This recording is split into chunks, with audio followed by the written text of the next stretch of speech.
Let's move to the presentation proper, and I wanted to start by, when the topic was given to me, I thought from imitation to innovation. That immediately triggered one name in my head, Lin Soo-Kim. Lin Soo-Kim was a Korean economist that documented very well the process of transformation from imitation to innovation in the Korean economy. And I thought that would be the best way to approach the question today. What did Lin Soo-Kim say? Lin Soo-Kim said essentially you move in stages from one situation to the next one. There's first a duplicative imitation, which is a stage, which essentially you focus on reverse engineering.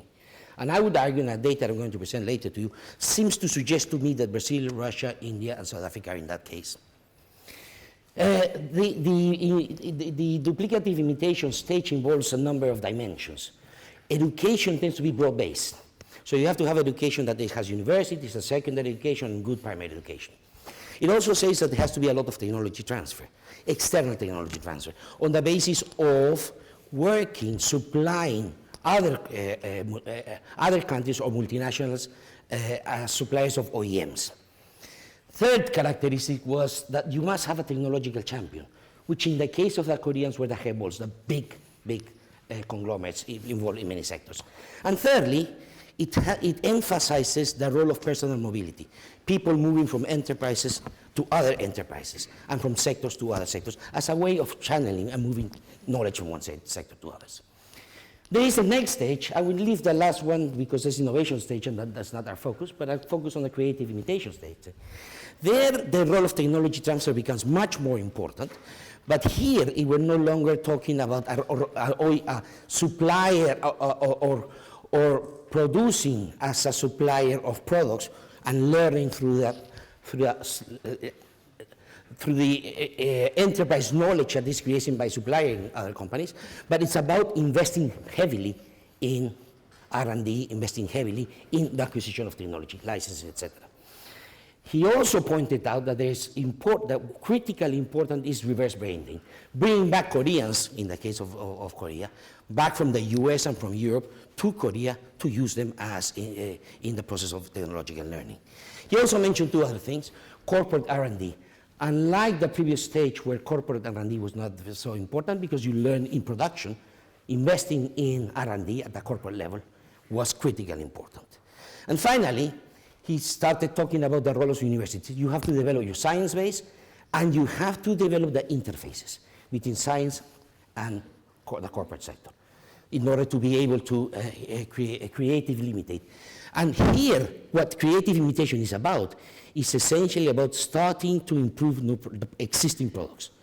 It's not new products yet, but you develop capabilities to improve existing products.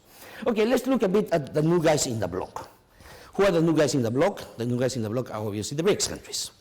Okay, and let's see what's going on in the BRICS countries in terms of innovation. Here I have the R&D expenditure, and at the top you will see the US, and you will see the 5 BRICS countries. The bottom line, the pointed line, is the middle income level countries. And you can see over the last 20 years an increase, except for Russia, who has been a bit volatile, an increase in R&D in all countries. The case of China is impressive, of course. They trebled their R&D expenditure in 10, 12 years, which is another. The other countries have grown significantly, but not as much as China. That's the first source of information. Patents. If you look again at the data on patents, you will see that India and China have grown very rapidly. Brazil, Russia, and South Africa have seen some decline in their patenting activity, which and South Africa is a bit of the worst performer. But I think the best case here is China, where it's grown in 20 years from less than for 100 patents to 8,000, 7,000. So it's a huge, huge improvement in patenting. Other indicators, scientific papers.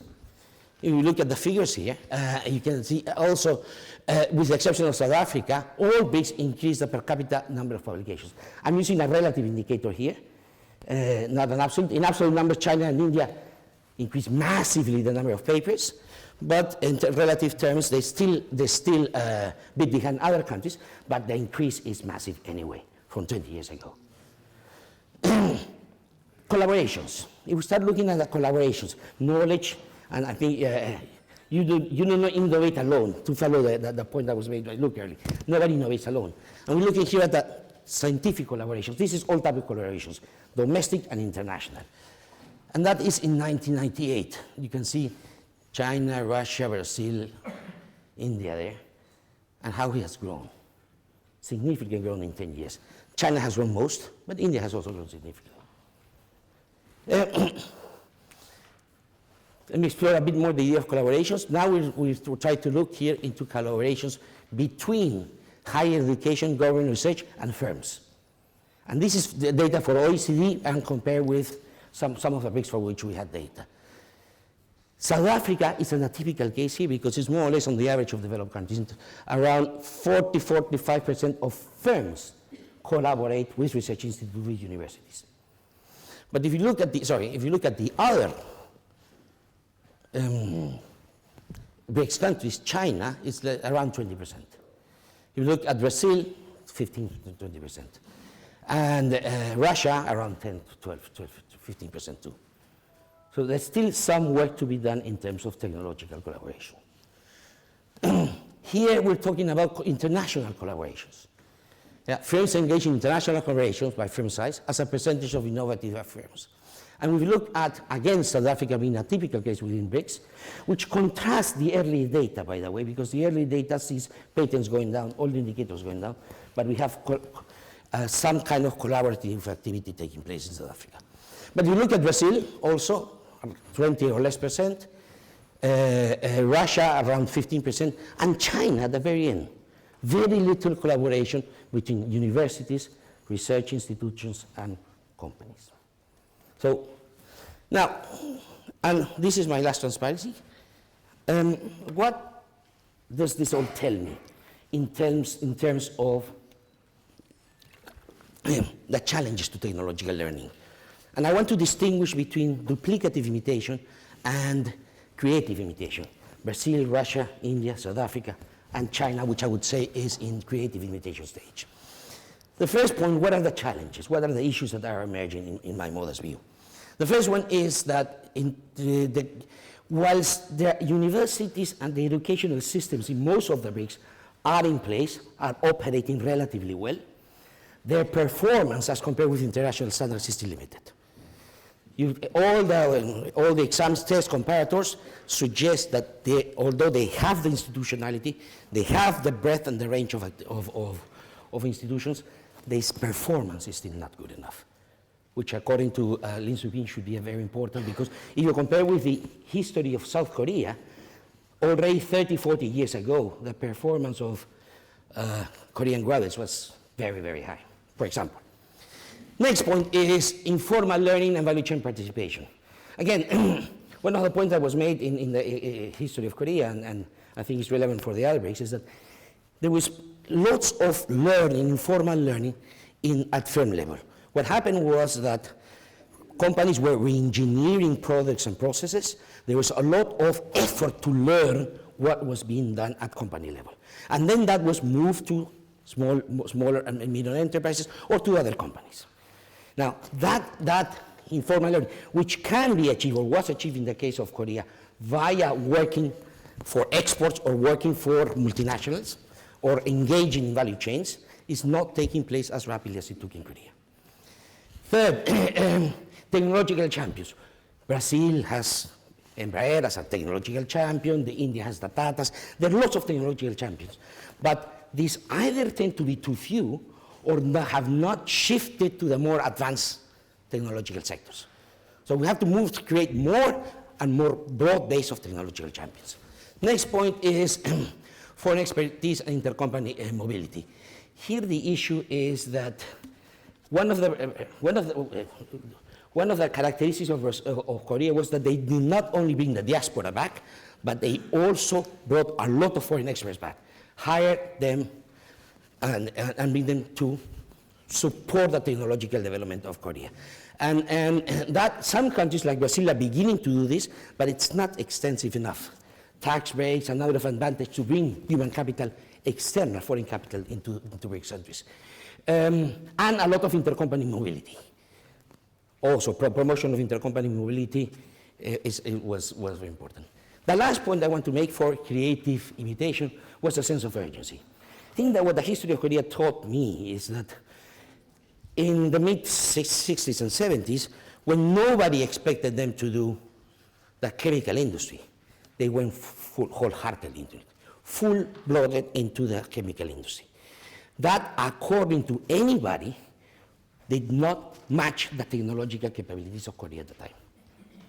But it was a big drive, it was a big push by the government, which managed to do the trick that, in terms that they created a chemical industry and created capabilities that then moved across the industry. And that was imposed to a and that sense of urgency, it's not just about doing things well, but we have to push and push and push the boundaries. That was one of the characteristics of Korea, which I think is very important for the BRICS nowadays. Now, in terms of creative imitation, the Chinas of today, now the issue there is, I've been in China many times, and I used to teach at Nanjing University. And of course, one of the things one learns here, one notices in media is the capacity of rote learning of students there. Facts are known better than anybody else, but how to use those facts. And that is the trick that I think needs to be done now in the education systems like in China, especially at the university level. How to use the facts that are very well known into innovation. Technological acquisition, major investments are required for licensing and for new technologies. Accelerate return of professionals is being done now, but we have to do it to a much larger extent. Shift R&D to the firm. There's a lot of R&D being taken in SOEs at the moment, but the middle stand or the small firms are not benefiting from that R&D. We need to transfer that capacity to do R&D, which is taking place both in the state and in large enterprises, to smaller firms. Again, the interface between R&D institutions, universities, and companies is not taking place to the extent that is necessary. There's more work to be done there. And finally, one of the most important challenges that's going to be faced by creative imitation countries is addressing environmental sustainability issues.